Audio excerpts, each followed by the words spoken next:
Welcome to our channel. Today we how to set up Google Nest Hub 2nd Gen, quick install step by step clearly. Unbox your Google Nest Hub 2nd Gen and ensure all components are present. Find a suitable location for your Nest Hub within reach of a power outlet. Plug the power adapter into the Nest Hub and then connect it to the outlet. Wait a moment for the device to power on. Once the screen lights up, you'll see a welcome message.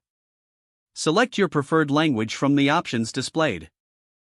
Follow the on-screen instructions to connect the device to your Wi-Fi network. You will need to enter your Wi-Fi password. After connecting, the device will update its software, which may take a few minutes. Once the update is complete, you'll see a setup screen. Sign in to your Google account by following the prompts. If you don't have an account, you can create one directly through the setup process.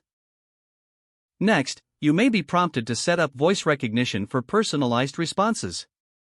Optionally, you can enable voice match for multiple users.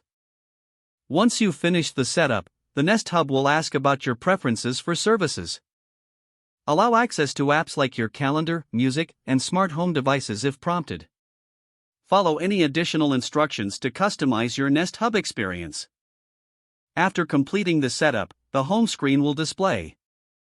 You can now start using your Google Nest Hub 2nd Gen.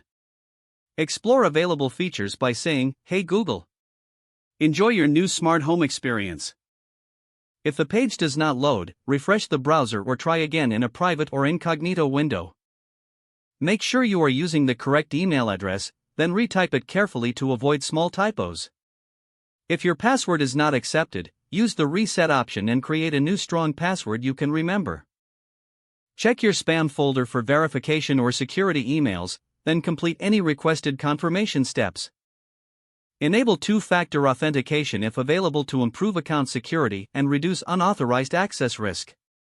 After signing in, review your profile details so your contact information and settings are accurate and current.